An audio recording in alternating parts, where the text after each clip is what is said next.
മമത വീണു, പിണറായി കഷ്ടിച്ച് രക്ഷപ്പെട്ടു. തോറ്റു വീണ ഉടനെ മമതാ ബാനർജിയെ ഉപേക്ഷിച്ച് പാർട്ടിയിലെ ഒരു വലിയ വിഭാഗം MLA-മാരും MP-മാരും ഓടിക്കളഞ്ഞത് BJP-യുടെ പ്രലോഭനങ്ങളോ ഭയപ്പെടുത്തലുകളോ മറ്റു മാനിപ്പുലേഷൻസ് കൊണ്ടോ മാത്രമായിരിക്കില്ല. മമതാ ബാനർജിയുടെ രാഷ്ട്രീയവും അവരുമായുള്ള ഈ നേതാക്കളുടെ ബന്ധവും അത്രയും ടോക്സിക് ആയതുകൊണ്ടുകൂടെയായിരിക്കണം. ടോക്സിക് ബന്ധങ്ങളുടെ പ്രത്യേകത കാര്യങ്ങൾ നന്നായി നടന്നു പോകുമ്പോൾ നമ്മൾ പലതും കണ്ടില്ല അല്ലെങ്കിൽ പോട്ടെ എന്ന് നടിക്കുകയും കാര്യങ്ങൾ അവതാളത്തിലാവുമ്പോൾ തടി തപ്പുകയും ചെയ്യുന്നതാണ്.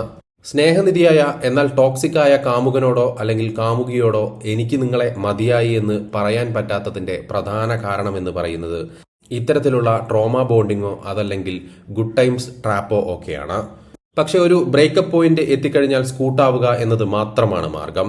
സയോണി ഘോഷ് പോലും മമതയെ വിട്ടുപോയത് ഒരുപക്ഷെ ഇതുകൊണ്ടായിരിക്കണം. സ്നേഹവും അടിച്ചമർത്തലും വൈകാരിക ക്ഷോഭവും ഒക്കെയുള്ള എന്നാൽ അല്ലാത്ത സമയത്ത് നമ്മളെ സ്നേഹിക്കുന്ന ഒരാൾക്ക് അടിമപ്പെട്ട് ജീവിക്കുക എളുപ്പമല്ല.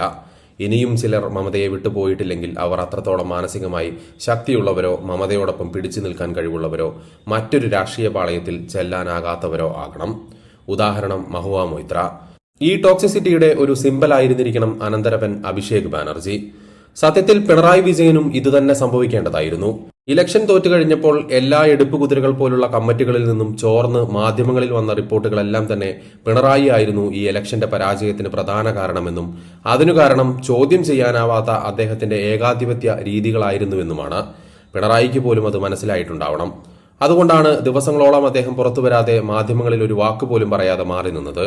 പാർട്ടിയുടെ കീഴ്ത്തട്ട് മുഴുവൻ അദ്ദേഹത്തെ തള്ളിപ്പറഞ്ഞതായിട്ടാണ് വാർത്തകളിൽ വായിച്ചത്. അപ്പോഴേക്കും മകൾക്കെതിരായ ED റെയ്ഡ് വരികയും അദ്ദേഹത്തിനോടൊപ്പമുള്ളവർ തന്ത്രപൂർവ്വം അതിലൂടെ അദ്ദേഹത്തെ ഒരു രക്തസാക്ഷിയാക്കി ചിത്രീകരിക്കുകയും ചെയ്തു.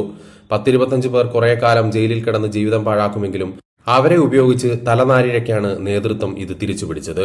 സത്യത്തിൽ പാർട്ടി അണികൾ തെരഞ്ഞെടുപ്പിൽ തന്നെ അദ്ദേഹത്തെ തള്ളിക്കളഞ്ഞിരുന്നു.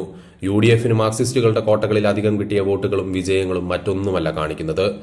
മമതാ ബാനർജിക്ക് ഇനി തിരികെ വരണമെങ്കിൽ അവർ തെറാപ്പിക്ക് വിധേയമാകേണ്ടി വരും. അവരോട് അവരെക്കാൾ മുതിർന്നവർ ആരെങ്കിലും അവർ എത്രത്തോളം ടോക്സിക് ആണെന്ന് പറഞ്ഞ് മനസ്സിലാക്കി കൊടുക്കേണ്ടി വരും.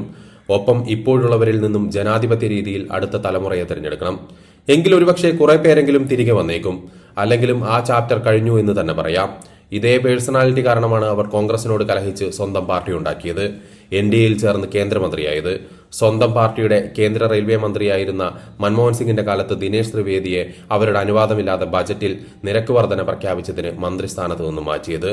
ആ നാണക്കേടിന് ശേഷം കുറച്ചുകാലം കൂടെ അയാൾ പാർട്ടിയിൽ തുടർന്നുവെങ്കിലും പിന്നീട് BJP-യിൽ ചേർന്നു. അവർ അന്ന് കേന്ദ്രമന്ത്രിയാക്കിയ മുകുൾ റോയ് ത്രിവേദിക്ക് മുന്നേ BJP-യിൽ ചേർന്നു, പിന്നീട് തിരിച്ചു വന്നു. ജനാധിപത്യത്തിലെ ഏകാധിപത്യത്തിന്റെ അവസാനം പാർട്ടിക്കുള്ളിൽ നിന്ന് തന്നെയായിരിക്കും എന്നുള്ളതിന്റെ പ്രൈം എക്സാമ്പിളാണ് തൃണമൂൽ കോൺഗ്രസിന്റെ അന്ത്യമെന്ന് പറയുന്നത്.